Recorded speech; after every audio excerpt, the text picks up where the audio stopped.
Steve and Jill here. Hello. Welcome to the House.Academy show today. Entertaining real estate investment talk. I'm Steven Jack Butala. And I'm Jill DeWit, broadcasting from sunny Southern California. Today, Jill and I talk about Pricing 101, taking no prisoners. As I alluded to at the end of the last show,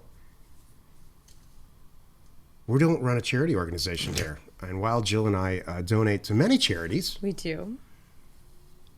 donating money to a seller, a real estate seller, is not on my charity list. Steve, why do you say this? Well, you're so heartless. How can you have no compassion?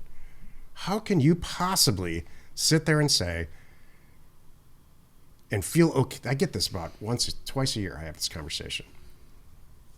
I can't believe you send people an offer for their house, for their land, for their car, for less than it's actually worth, less than the value that it's worth.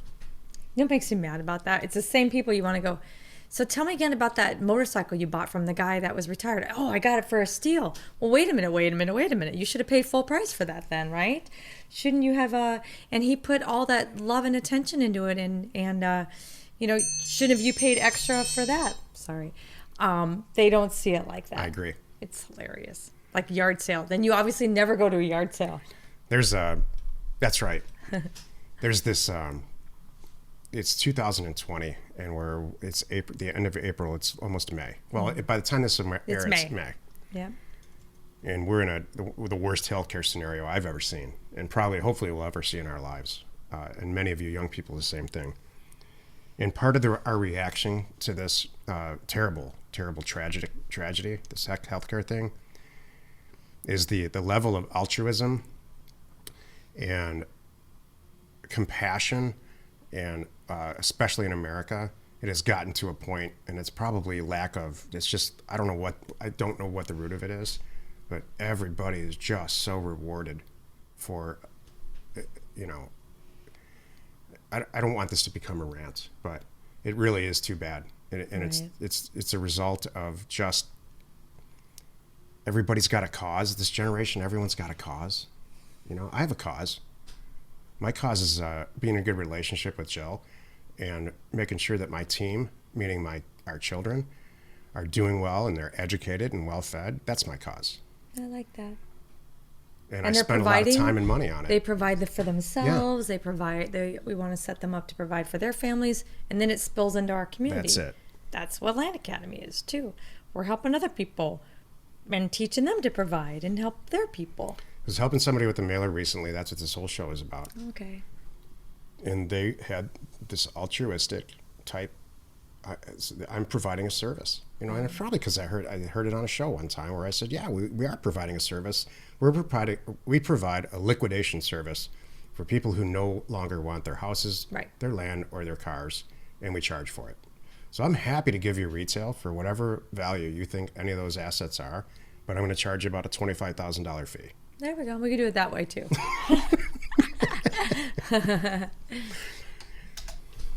Before we get into it, let's take a question posted by one of our members on the House.Academy.com online community. It's free. Julie asks, what percentage are you offering on land and on houses in today's market? I just want to get an update on how everyone is adjusting their offers for land and houses due to the global crisis / stock markets plummeting, etc. Also, what kind of deals are the deal funders looking for now? Any suggestions are greatly appreciated. Excellent question, and I will directly answer it in a second. But in the middle of this, she says, global crisis, stock market plummeting, etc. This is a global healthcare crisis, and that's all it is. Stock market's plummeting happens about every 15 years.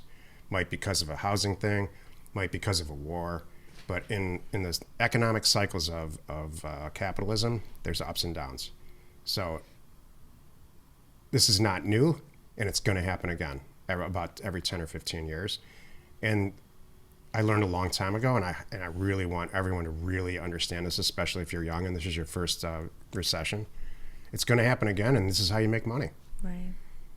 Are you making money off the backs of other people or poor people or something? No. Sellers have a choice whether or not they're going to sell you their property. So this parlays right into this whole topic. Perfect. Perfect, Steve. Then parlay it, will ya? You got that. You got that. Look at one word. Look how much power one word, the right intonation carries. Yep, that was exactly right. You do know me. You know when you're in a relationship with somebody for a long time, and you can just tell by one word and how they say it? Jill's word is yep.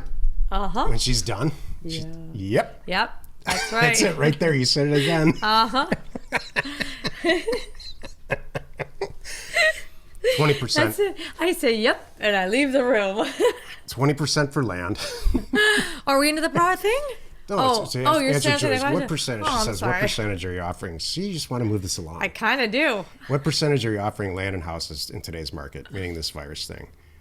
Usually we're in 25 to 30% on land. It's closer to 20% right now. Although all the older mailers that we've sent out recently, Jill makes sure, even if we sent them out at 35%, it ends up being 20 by the time Jill gets done with it. And houses, not as severe from a percentage standpoint. It's we're usually going at around 75%. It's closer to 60. But I'll tell you this, and this is the final point in answering the question. At the end of every mailer, I really go in and test it for reason and always make an adjustment. So it's very difficult to just apply 20% on land when it's way different in the Upper Peninsula of Michigan or in rural Florida or rural California. It's all very different. So I get this question constantly. What percentage? If you do a mailer and you apply a 20% percentage to what you think is retail, either in houses or in land, 75, let's say it's 70% in houses, 20% in land, you're not going to do as well as you should. There's other stuff that goes into it. Might end up being 22%. It might be 22% for 5 to 10 acres and 13% for 40 to 160 acres. That's what Land Academy is all about, is this. So I think people might get in trouble just applying 20% and sending it to offers to owners. True. Across the board. Yeah. You're right. Yeah. Today's topic, Pricing 101, take no prisoners. This is why you're listening. This is Jill's parlay. Yep. Nope, that wasn't it. No, it was totally different. I think only I know. Only I can detect it. All right, it'll come. Just hang in there. Give it a minute. We already really discussed this. We're not in a charitable organization here. Well, hold on a moment. We are not a not-for-profit. That's true. However, because I was just did a thing a week or so ago. I did a Facebook Live thing, and I was talking about repricing things in Corona times, right? And one of the things that I said, and we do this today, that one of the responses a seller might come back with is, you know what? Can you just make it this much money? And that's all I need, and we're good. You know what? If it's a little something, so we do have hearts, and we have done this in the past. I'm not here to really gouge someone. I'm here to make a good financial decision for me, and I want it to be a good financial decision for them, period. I'm not trying to steal. And what actually makes me mad, because there are people, other educators in our space, that they do kind of do sneaky stuff, and that makes me mad. That's not what we're here for. We're here to, you've heard Steven mention it many times about where you can buy milk. We all know milk at the liquor store is priced 4 times as much as if I drove to Walmart, 3 or 4 miles away. I could get it a much cheaper, and I buy it in bigger quantities. Costco, I pick up the thing that has 2 gallons together. Now I got even cheaper price. I purposely went to the liquor store. That's the point. So we're kind of like that. We're the people that, this is a house show. We're the people that were buying it so well that you're going to get a good price. You didn't have to remodel. You have no one going to your house. There's no open house. You don't have to clean out the garage or stage it or even care about the smell, kind of thing. And there's a price for that. They're getting that value from us. Like, thank God. Because you know what? The time it would have taken me to do all these things, it's worth $10,000 to $20,000, hands down, by the time I get a storage place and clean it out and, and whatever, and remodel the kitchen. So there you go. But, so what I was going to say, though, I didn't just took your show. Is that okay? No, yeah, please. Okay. I mean, you're balancing this out how it should be. Okay. So we're pricing what's fair for the asset and fair for how it's done, fair for no nonsense, quality people. We've been in this business forever and we're not going to talk you into something. That's another thing too. You will never, ever find us going to someone's home and sitting on their couch and making them an offer and just like, you once you're in and hey, just sign here, and we just kind of talk them into something. We don't do that. We are stand-up people. We give you solid offers. You like it, great. If you don't, that's okay. I move on. And then, like I said too, it was like, and if you came back to me, that's kind of what started this, and said, I just need a little bit extra. I'm trying to be able to make this move and pay off my last kid's tuition, and $3,000 is gonna make the difference in this whole thing. And you know what? If I see the way it's all gonna work out, I can afford the extra $3,000. Done. I feel good about that. We have done that, and we will continue to do that. But so, I said it a couple of shows ago. Every deal that comes back out of a mailer campaign, there's a certain magical price where you say, you know what? There's really no way I can lose this on this deal. Barring some crazy weird thing, there's no way I can lose on this deal. That's the price that works for you. If that price works for the seller, you do the deal. If it doesn't, you're not a crook. You're not. It's just that's what it's worth to you. Mm-hmm. And it's Jill's right about the motorcycle thing or the garage sale thing. There's bargaining and negotiation and haggling has been around since we were crawling out of the ocean. That's how it's in our human nature. And so for some people, we have a higher expectation about how cheap real estate should be. I include myself there. And some people don't. My point to this whole show is when you're sitting there staring at that spreadsheet, you're just about ready to send it to 020, there's no place to have a thought like, if I just price it a little bit higher, then they might like me. Oh. Or then they might call me back and have some compassion about it. Or, and this is really what I want you to take away from this show, if I price it a little bit higher, I'm going to get a better response. That's just not the case. People call you back, with houses especially, and they say this sentence, I'm so glad you sent me this offer. Your timing's perfect. My daughter, fill in the blank. My mother, fill in the blank. I have to go back to Boston, my job. I just got a new job, and I need to be back there on Monday.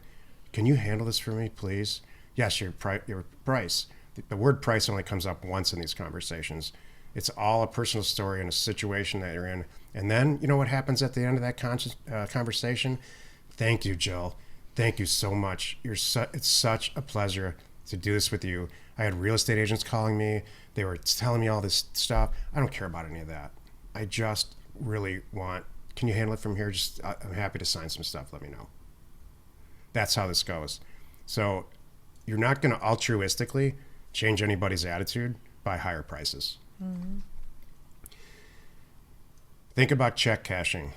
When someone works for 2 weeks or a week, they get a paycheck and they walk into a check cashing place and give them 20% of that paycheck to get green cash out. There's a lot of reasons people do that. Convenience. Convenience is they're all convenience related.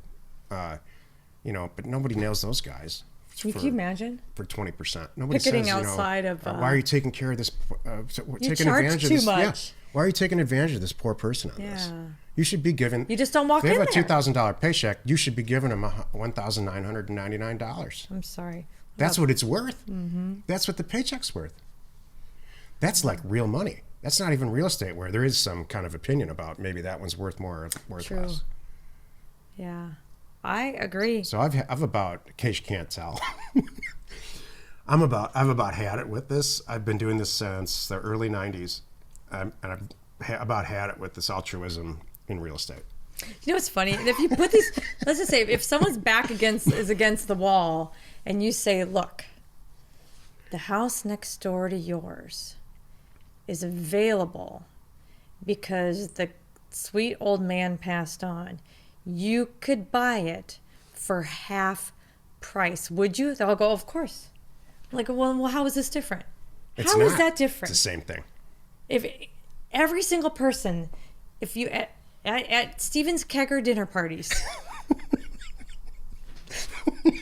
it's Steven's Keg Chips dinner parties. What is this such a thing with you? He's like, if Jill has a thing about food at parties. Did you like my platter last night? I did a whole beautiful cheese platter the other day. And I just think it's totally unnecessary. We deserve a cheese. You know what? It's for me. Let me back up here. I do it for me. No offense. Okay. I feel good about it. I didn't know that. I feel. So all that presentation and all that is it's for you? me. Totally. You feel better about eating cheese when it's all pretty and everything? Well, no, and it makes me feel like I'm a good host and it's important to me. I don't need to prove anything to anybody else, but I like to feel like I did a really nice thing and I think it's really cool. That's it. All right. That's all. So anyway. So opening a bag of chips is kind of like, yeah, she didn't care. Do you think someone has that thought at the parties that we have? No, because they're all guys, so they don't care. They don't know. Again, the platter there were like most of the guys. It was 80 guys, 80%, 20%. So yeah, if you're a girl, come to one of our parties lately. There's a lot of guys. So I wanted to say too, real quick, you mentioned O2O. For those of you who don't know, just tuned in, O2O is offers and the number 2 owners, offers2owners.com, which is our direct mail company. So he said, you're going to send it to O2O. I'd be like, well, what's O2O? They're the ones that will do the mail merge for you and get these out there like same day even, very cheap. I'm having, and I'll make my final point on this. This is not new. This business model is not new. It's been around since real estate's been around. What's newer is computers. So I'm having a book called the Stevenson Method. Scanned in right now because it's I checked, it's in copyright. The copyright expired on it, so it's in public domain. So we're not like stepping on anyone's toes. I even checked with the publisher who's gone and that. Wow, they're all dark. It's all gone, yeah. So otherwise I would buy it, but there's just tell me where to send the money situation. Anyway, it's a story in a book about somebody who did this. Jim Stevenson and his wife did this. And at the end of the book, it's him and his jet in like 1978, just saying, hey, it turns out sending offers to people with rural vacant land, it works. Happy you could join us today. Every Monday, Wednesday, and Friday, you can find us on the Land Academy Show. Tuesdays and Thursdays, we're right here on the House Academy Show. Tomorrow, the episode on the Land Academy Show is called, When Will This Recession End? You are not alone in your real estate ambition. Maybe we should have called it, Do You Want This Recession to End? Oh. That was the first title. Then I softened it. Yeah. Yeah, I think that was a good call. I understand.